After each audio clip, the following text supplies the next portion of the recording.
Songa y'obulimba Katonda twagisomesaako ne the researcher Seka Hassan mukadde waffe n'agamba nedda nange kanzije ensonga eyo tukubewo nnyo biidhinillahi tabaraka wa taala kutugamba sharinga likinga subscribinga ku YouTube channel tubirenga tukikuba ngira tukifa bakula Seka sansoko tukusalamu. Naam, lakal hamdu ya rabbi kama yanbaghi li jalalihi wajhika al azim sultanik. Atenderezwa na nyini matenda majjuvu yeka asinzibwe eteriyo mulala nga tumusaba Allah okusebengera n'emirembe bidde ku muddu mbaka Muhammad sallallahu alaihi wasallam.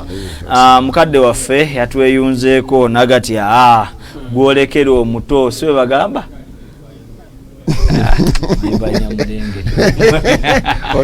Tegama nti gwolekera omuto nti omuzannyo ogulekera omuto so nga ne gwozadde akubira engoma naye nozina kitugamba kyeki nti tutandikira wano ne gwozadde akukubira engoma nozina aluluge lulala agasebbiri mulumu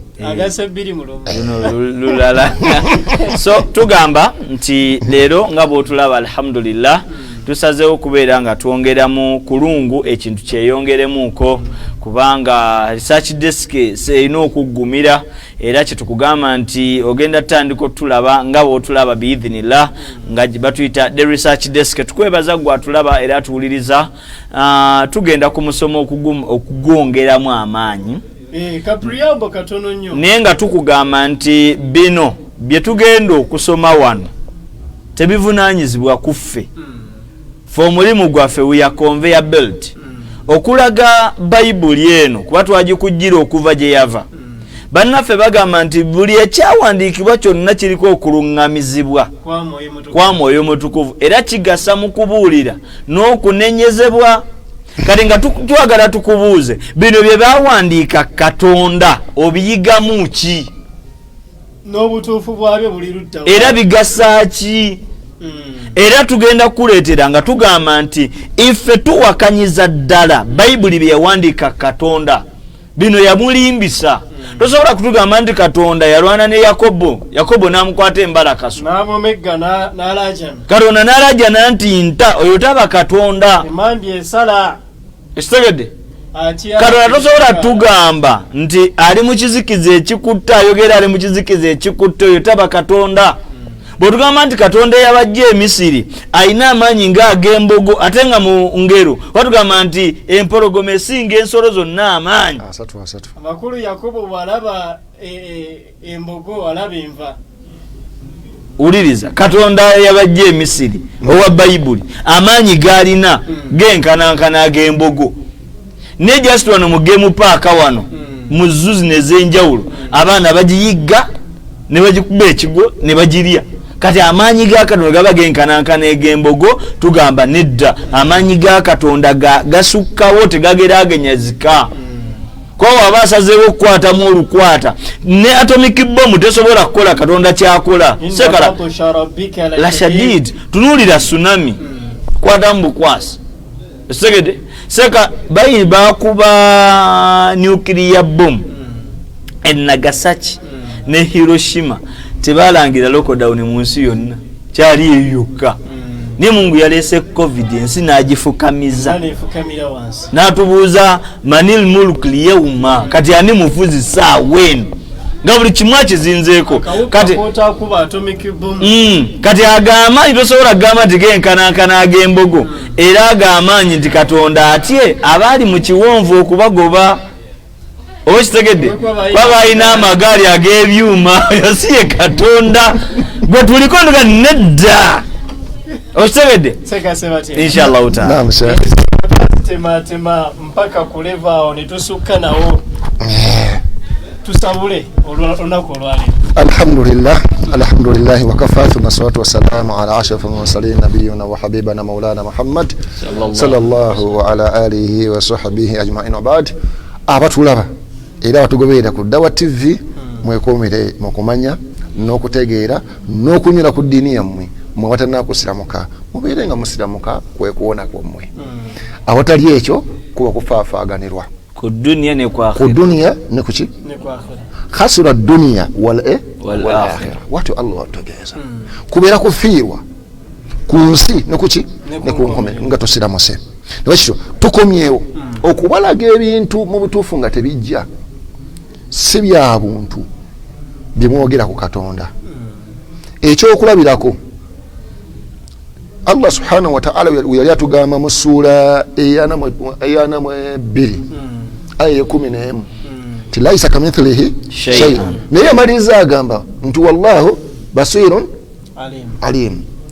Segedde tayina kikoze eki ana mu 2 meka ana mu 2:11 ana mu 2:11 egamba beti fatara samawati wal ard, Katonda yatonda eggulu n'ensi era yabaterawo abakyala nga abajjamu mmwe era n'embisolo ebirundiwa n'ateekamu emitindo ebiri ekisajja n'ekikazi n'abatonda n'abaaza mu ngeri eyo olw'ekwegatta kwammwe okw'ekisajja n'ekikazi nga mugenda okwala okuzaala mwale mubeere bangi. Tewali kintu na kimu kifaanananga ye, era naye awulira era alaba. Kati atamanyi ajja kukwata aya ate no aya nga sigitegedde. Tewali kinkoze eki kimufaanana, naye ate awulira ate akoze eki alaba. Kati awulira era alaba ng'alinawo owulira okoze eki kitegeeza alina amaaso n'amatu. Kati olwasa ekigambo ekituufu bannaffe kye baagala okuteekawo ebyakitegeeza nga bwe bakyogera bali mu kifaananyi kya Katonda byakitegeeza mu lubereberye wali ola omuntu katutuukewo. Mu nsi mulimu omuddugavu n'omweru, omumpi n'omuwanvu, omukyala n'omwami, bonna afaananani. Owulidde aliwo omu evangelist ali Nigeria, tukwatagana saballa asasire baganda baffe aba akadipu bali Nigeria, bakoze omulimu alhamdulillah. Naye by then kwaliko Olusegun Obasanjo nga ye president, mumumanyi mwenna enfaana naye. Omusajja n'amubuuza nti let's be sure, tubeere realistic, okakasa Katonda kuggwe gwe evangelist gwe Emeka kuggwe ne Obasanjo Katonda afaana nani? Yagamba nti God resembles me. Nambuuza why not Obasanjo? Ko Obasanjo omubi kyogeddenga bwe kiri. Abumanya amumanyi nti ne bwaseko olowooza akaaba empulira. Inshallah Katonda bamukuba nnyo nga mweru, oba babeera bategeeza nti Katonda mweru. Kati ebyo byonna bali mu byakitegeeza. Omukyala agamba Katonda anfaanana, n'omusajja agamba Katonda anfaanana, kali ku bombi afaananani. Bye tugamba nti byakitegeeza. Lwaki byakitegeeza? Ojja kusiŋŋana ennyiriri basoma lumu ebyokufaanana, osiŋŋana ennyiriri esoba mu 2 nga Katonda yennyini ne bannabbi be baga tewali afaanana Katonda. Tegerekese bulungi nkuweeyo nnya Isaaya. Otandikidde mu Isaaya? Otandikiddewo. Mudde ntanja atandikira mu kuva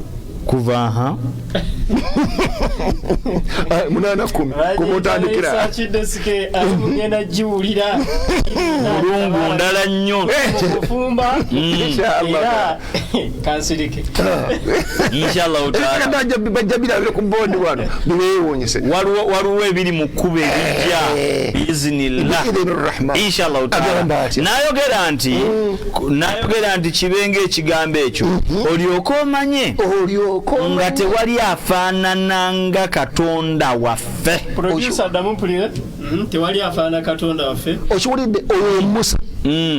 Musa ze agambye abaana ba Isirayiri bamanye ng'ebigambo yali abyolekeza Falaawo bano banywere bano bayogereramu nga kati tuli wano nga tunyweza abasiraamu mu umma eno. Tegerekese bulungi naye nga tetukowoola bali bakola eki bayingire. Kati ne Musa kye yakola yagamba Firawuna n'amajeege ngende babega eriya kiki eri abaana ba Isirayiri nabagamba nti gwe Falaawo njagala omanye ti tewali afaanana ani Katonda waffe. Twandibadde tulowooza nti bigambo bya Musa era abyogeza buyinza, ayogera ku buyinza naye Katonda ennyini n'akiddamu mwenda wennyini nga simanyi ge yali ategeka kuba ajjukira Falaawo yeeyitako Katonda mwenda 14 egamba bweti kubanga omulundi guno nakuleetera ebibonyobonyo byange byonna omutima gwo n'abaddu bo n'abantu bo olyoka omanyi nga tewali mu nsi yonna afaanana nga nze Mukama Katonda. Seka ndabange yasumuludde dda bagamba nti bali mu kifaananyi kya Katonda. Ebyawandiikibwa bigamba tewali amukola ki amufaanana mu nsi yonna. Kati ekibabuzaabuza ku kigambo ekyo kiri ekiri mu lubereberye kufaanana. Ekibabuzaabuza ekiri awo kiri ekintu eki nti Katonda waatonda buli kyatonze yakiwa ekifaananyi era ekifaananyi ekyo kyaba akiwadde kiki yentegere entuufu. Yes, nti yakola kamera eno yagiwa ekifaananyi ekyo design yeeyo designer oyo ye nannyini kamera naye nannyini kamera eyo tefaanana yagikoze eki yagikola. Bw'osanga omusiisi wa capati agikola mu ngeri ye. Katuleete kino nti emmotoka omujapani yagikola mu ngeri ye nti Mitsubishi. Tukwatagana Omumerika n'agikola mu kifaananyi kye nga ye Rolls Royce oba Hummer oba Tundra yiye. Omujamani n'akola ye bagiyita Mercedes Benz naye tefaanana ya Mumerika mu kifaananyi kye. Kitegedde bw'otunuulira Omuwarabu Nagagga n'akola emmotoka n'agiwa erinnya lya mukyala we Nadia tefaanana Toyota Hiace. Kwegamba buli mukozi kyakoze ekifaananyi design gyakiwadde ebeera yiye naye kiba tekimufaanana. Mmotoka tefaanana agikola. Kyovudde Allah wakugamba nti alaba era awulira. Olidde tolowooza nti okulaba kwe kukwo kuba ye yatugamba alaba ebiri wansi w'ennyanja ebiri wansi w'ettaka mu kizikiza alaba naye ffe toyinza kulaba mabega wa kisenge ekyo kumabega wa kisenge ekyo mabegawo baka nnyini omala kukyuka olokolaba ekiri kuki oinakwata ndabirwamu se ate genda na mu saluuni yewali endabirwamu ebbiri eyeno neyeeno kaka kyetwagaddeyo mu aya eyo owulidde kiri kimu tusomereko olunyiriri lumu olusembayo mu Isaaya domu ana mukaaga mwenda lukisaminga up to date kuki kumulamula kitwalese aya eri ana 29 Isaaya agamba atya oli ku Uganda tolaba wikashi yalinga likinga ate genda ku YouTube channel berengo subscribinga otugatteko mu ange bilinillahi tabaraka wa taala. Naam, ana mwenda Isaaya agamba atya ana mukaaga line ey'omwenda mujjukire ebigambo ebyasooka ebyedda kubanga nze Katonda so tewali mulala nze Katonda so tewali anfaanana.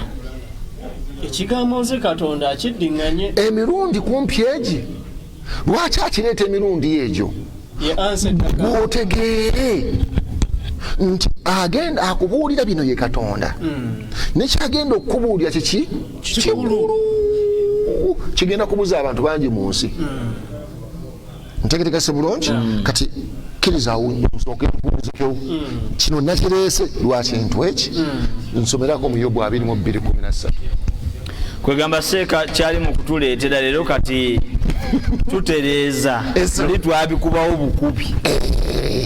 luli twabikubawo bukubi katutereeza nti otugamba nti emmwe mwalimba nti Katonda abafaanana katuleetera ini mu Quran egamba talina amufaanana tutereeze ne Bayibuli netegeera yammwe eri mu lubereberye kati entegeera yammwe yo yenfu mwe mwabitegeera obufu ekyennyonnyola kyekyo ng'omuzadde yagenda ku ssomero nambuuza nti omwana akola atya ti omwana akola majaani nakati mutundaago musasule school fees kati yamanya nti okugamba nti omwana akola majaani byakola bifu akola bubi yalowooza nti mu kifo ky'okusoma takyasoma bamuzza mu kukola majaani nange mumpa akalimu ako nja kukakola amajaani nja kugatunda omwana omulala naye ayongere okukola amajaani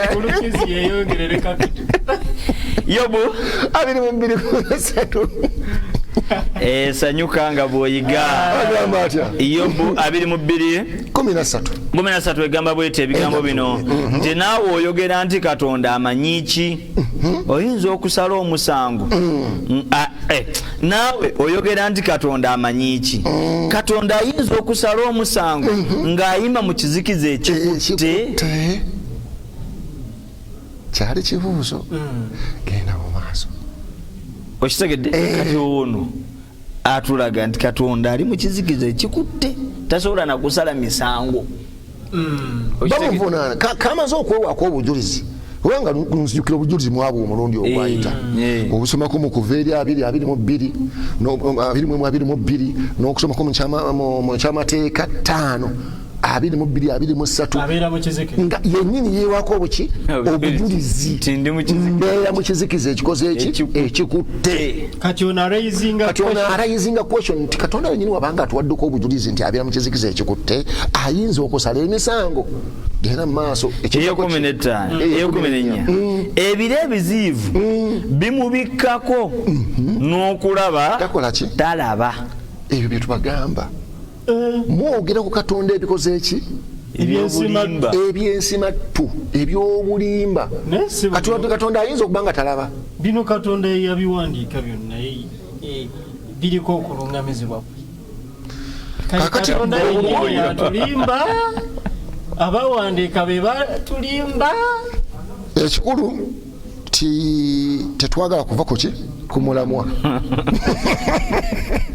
tubitwalenga bwe biri tetubitwala nga biri naye tumanye nti oli eyawandiika biri nti balungamizibwa mwoyo ntegeregese bulungi yaliko ekizibu yali awakanyiza ddala Yesu yennyini aseke tusooke tuveeyo badde nsaba tuveeyo olabye unajanga mulamwa kuba olabye yennyini yali anti ku statement gye yakola kubanga Yesu yawo agamba nti mulimba nimuwandiika ebyobulimba ate ye agamba bano baliko mwoyo mutukuvu gati Katonda ebire bwe bikwata talaba n'okulaba takola ki talaba kati obwo obulimba obwedde emirimu bwe mube mukoze eki mutadde ku Katonda nyongera seeka nsomera akawo mu Yesaya esonja kuba ya 7 nyirirwa 2 nyomanyi kyekitegeeza 7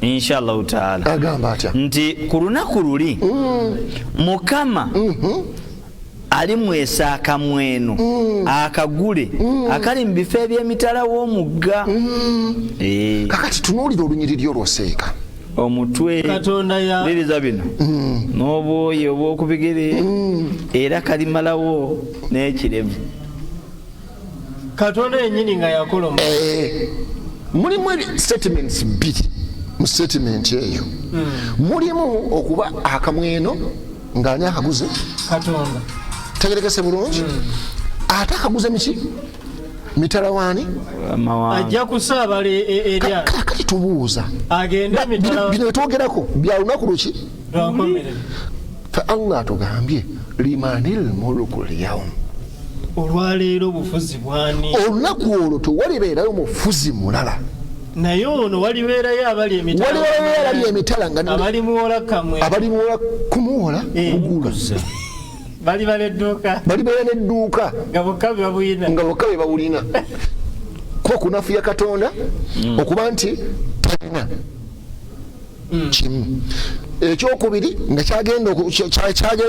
kyatalina ate agenda kugula kiki kigule tubyennyini kwani ku Katonda sewunyongere kwegamba ali eyo tugamba nti fe tuvunaana bano abawandiika tetuvunaana gwe wabula tukubuusa.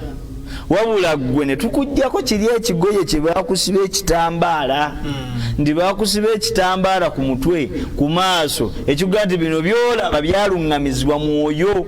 Ate balina n'ekitambaala ekirala ekigamba nti bitegeerwa ba mwoyo. So okumanya ekyo kitambaala kyennyini Seeka era akulaba nga mukristaayo alabira ddala omusajja ataliiko mwoyo. ntyama bintu bivunula mu ngeri ya mubiri.